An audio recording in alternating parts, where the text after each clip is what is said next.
Emisor Podcasting. En la casa de unos conocidos estaba Mi lucha de Hitler en el velador.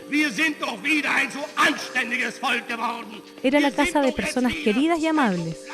Me acordé de Karl Ove Knausgaard en su libro Fin. Cuenta que cuando él lo leyó, cambió la portada para atreverse a leerlo en el avión. Transcribió largos fragmentos en su propio libro, obligó a sus lectores, a mí, a leer a Hitler. Leer algo prohibido genera una relación peculiar con la culpa. Es como estar en una orgía sin ser responsable de haberla iniciado. Algo así respondieron mis amigos al preguntarles por el libro. Dicen, venía con la casa, los dueños anteriores no se lo llevaron, no se llevaron ningún libro. Como sea, ¿se puede dejar a Hitler en la mesita? Ese mismo fin de semana, en la sección Sociedad del diario El Mercurio, apareció un homenaje a Hermann Göring, tratado como una socialité. La reseña hablaba de su infancia, su mujer, su ciudad favorita y claro, por supuesto menciona que además fue un criminal nazi. Pensé, si esto fuera una película, sería una señal. Deutschland, Sieg, Heil! Heil! El filósofo Michel Fossel, en su libro Recaídas, se pregunta cómo se pasa de una democracia al fascismo. Dice, en tiempos de crisis generalizada como en 1938, me pregunto si acaso hoy, se empieza a hablar de la debilidad de la democracia, como si fuera una preparación para su abandono. Comienza a parecer aceptable la violencia y también el autoritarismo, la mentira y la deshonestidad intelectual. Se trata de un proceso, unas palabras que se trivializan, unos rayados en las murallas, noticias insistentes en los medios, la minimización de ciertas ideas que van corriendo límites.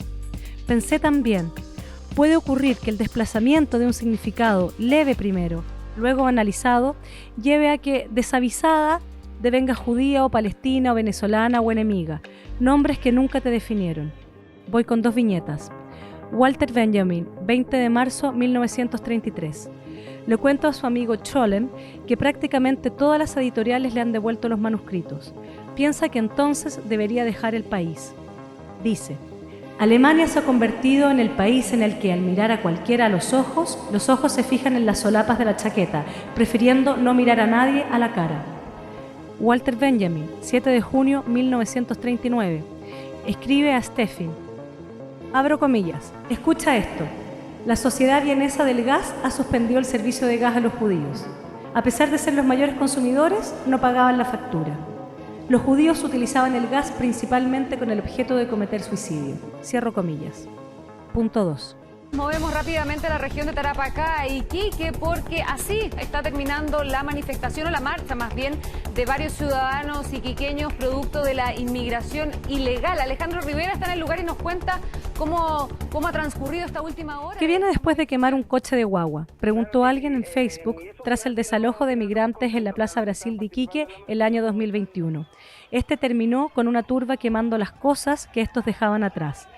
Cuando en 1933 le cuentan a Freud que los nazis quemaban sus libros, respondió, ¿cuánto ha avanzado el mundo? En la Edad Media me hubieran quemado a mí. Ahora se conforman con quemar mis libros. Freud murió en 1939. No alcanzó a enterarse de que se cumplió lo que Heine había escrito 100 años antes, abro comillas. Ahí donde queman libros, se terminan quemando también personas, cierro comillas. Según un amigo, el hombre que tiró el coche de guagua al fuego apareció hablando en la tele.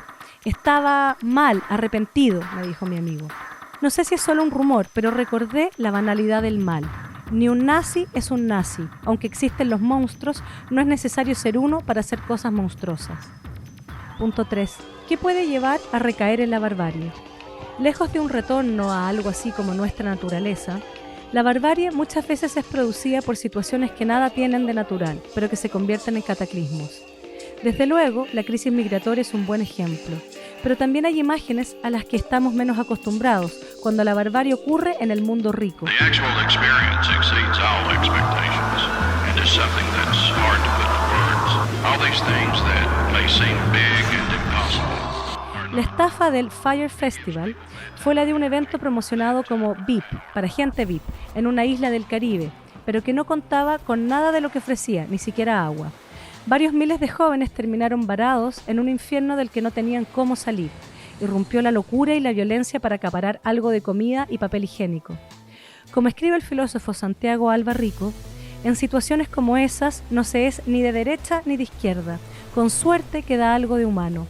La tarea política, como mínimo, debería tener el propósito de frenar al modelo de progreso cuando toma la forma de una estafa, cuando destruye los medios de vida, y así evitar que terminemos matándonos por un poco de agua o tirando coches de bebé al fuego. No nos volvemos necesariamente buenos, pero sí tenemos la posibilidad de ser mejores personas cuando no estamos en peligro. Punto 4. Es una definición arbitraria, pero diré que la indecencia es la falta de conflicto con el límite de nuestra finitud. Por un lado, frente al exceso de la presencia de muerte, como en los casos citados, y por el otro, su reverso, la negación de todo límite. Cuando la muerte es una verdad rotunda, sin esperanza, las vidas pueden volverse intensas, suicidas e irrelevantes, como la del guerrero de Pandilla. Desde el otro lado, cuando se niega, porque se tiene dinero, juventud o locura, la muerte retorna desfigurada como desecho de lo que se negó, por ejemplo, en la enfermedad, el accidente, la precarización. La indecencia es una distancia problemática con lo finito, muy cerca o muy lejos, que impide hacerse cargo de lo que eso implica. No basta, de ninguna manera, con acusar a otros de indecencia, aunque haya que hacerlo muchas veces. No es necesaria una moral superior para ir contra la catástrofe de la indecencia. Por el contrario, una moral puede ser una lógica cruel. Define quién es parte o no del grupo, del pueblo o del color elegido.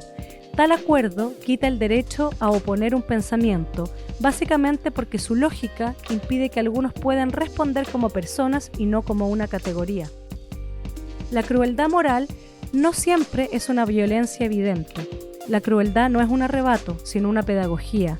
Una moral se forma, dice Melich, tomando al gran pedagogo que fue Sade en su moral, con al menos 3 procesos: la instalación de un lenguaje, un exhibicionismo que debe dejar todo a la vista para que nada haga resistencia, y desaprender la compasión. Por eso, mejor aspirar, como la llamó Orwell, a una decencia común, que al menos recuerde que somos mortales. Si se asumen las consecuencias de ello, ya es suficientemente humano para empezar. Punto 5. Hoy se habla mucho de empatía. Diría que casi todo se ha vuelto un santo y seña para decir que se está del lado de los buenos y se nombra como si fuese un toque mágico para resolver la crisis política. En psicoanálisis existe una advertencia. Cuidado con comprender demasiado. Eso se nos dice, porque a veces puede ser señal de que no estamos entendiendo nada. Si bien la empatía es indispensable para la comprensión emocional que permite vincularnos, desde el punto de vista político, su exacerbación como fundamento puede llevar a la injusticia, incluso a la crueldad, pues la empatía es prejuiciosa y básicamente se experimenta frente a lo que nos resulta imaginable y familiar. Hannah Arendt pensaba que si bien las solidaridades y comunidades sentimentales agrandan el mundo desde el punto de vista de un grupo, no lo hace necesariamente para la política, puesto que los sentimientos no alcanzan para todos, no por cierto para el adversario político, y quizás está bien que así sea.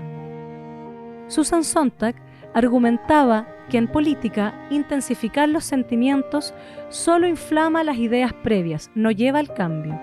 Llama a esta vía el romance occidental con la impotencia, pues reclama que su efectividad política es muy baja. Las batallas del sentir traen polarizaciones y ánimos fascistoides.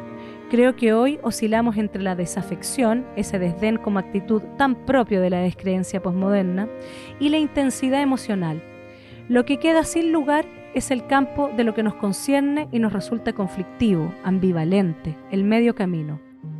La pregunta a la empatía es si se puede amar al prójimo fuera de la medida de sí mismo. Punto 6. La empatía parece no alcanzar contra el mal del racismo, irracional y paranoide dada su estructura lógica. El narcisismo que lo constituye obliga a crear enemigos. Sobre las condiciones ideales para la emergencia del racismo siempre latente en el ser humano, en El malestar en la cultura, ensayo de Freud, este escribió a comienzos de los años 30 algo inquietante.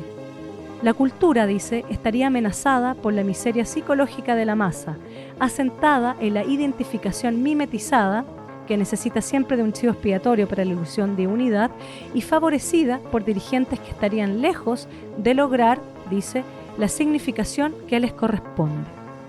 Esta falla de los dirigentes puede entenderse concretamente como líderes que polarizan, pero también nombra algo que es más simbólico: el fracaso de un tercer término, algo así como un pacto, la política o lo común, que dé lugar a la pluralidad.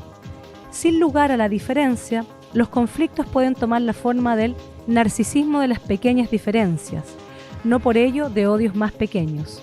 El narcisismo de las pequeñas diferencias genera racismo y la radicalización, actitudes que pueden venir de un desplazamiento de la propia frustración, el sufrimiento y el miedo cuando no encuentran lenguaje para el consuelo.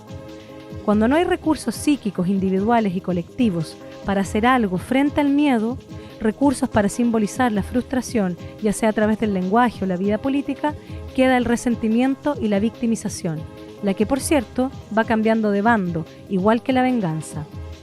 Como dice Cynthia Fleury, son actitudes que no buscan hacer mundo, sino que paralizan, destruyen la salud mental y democrática. Su expresión política es la venganza, a veces delegada en líderes que no ofrecen esperanza ni protección como proyecto de vida en común, sino que responden a la angustia con ofertas securitarias, estrechando el mundo, un consuelo tan mediocre como las pastillas para el dolor existencial. Otras veces lo hacen con violencias como cortocircuitos: si no hay esperanza para mí, mejor que no haya para nadie. Este es el nuevo malestar en la cultura, dice Cynthia Fleury, pero dice también: el ser humano puede salir de la repetición. La condición humana no es solo orientarnos hacia la decadencia y la muerte, sino también la posibilidad de un nuevo comienzo. Pero para ello requerimos serenidad, un tiempo necesario para generar las condiciones de posibilidad del pensamiento creativo. Cosa que hoy día no es tan fácil cuando el tiempo apurado, como se dice, es dinero. Time is money. Ni cuando se toma por inteligencia a la estupidez de los discursos que cierran con fórmulas infatuadas. Punto 7. En tiempos de crisis y desconsuelo aparecen discursos que de frente o de manera oblicua dicen que la democracia es débil. Empujan a cosas que sí la debilitan: el sentimentalismo, el nihilismo, los ideales securitarios. Pero como escribe Michel Fossel, es posible lo contrario: reivindicar la fragilidad propia de la democracia. Su fragilidad es que carece de fundamento, más bien su base es el desacuerdo que la constituye, y ese es a la vez su motor y su horizonte. La democracia no se realiza nunca por fin, sino que cada vez en cada acto. En ese sentido es como el amor. Como bien saben los amantes, debe demostrarse y actualizarse todo el tiempo. Creo que para aspirar a la justicia no hace falta la empatía. No es necesario sentir como el otro para defender su existencia.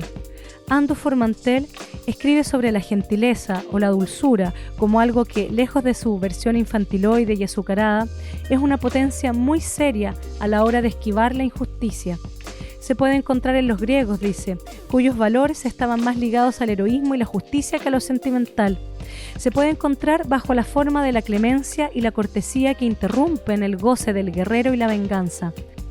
Por ejemplo, cuando Príamo le pide a Aquiles el cuerpo de Héctor, su hijo asesinado, Aquiles no solo pide que laven el cuerpo y lo devuelvan al padre, sino que accede a suspender momentáneamente la batalla para que lo lleven de vuelta a Troya. Déjame lavar su cuerpo, déjame recitar las plegarias. Aún serás mi enemigo en la mañana. Aún eres mi enemigo esta noche, pero hasta los enemigos se tienen mucho respeto. Sin sentimentalismo, su acto armoniza con el coraje, dice Formantel. Yo le llamaría decencia. El acto mínimo es devolver los cuerpos. Punto 9. Creo que la decencia es la bisagra de lo personal y la política.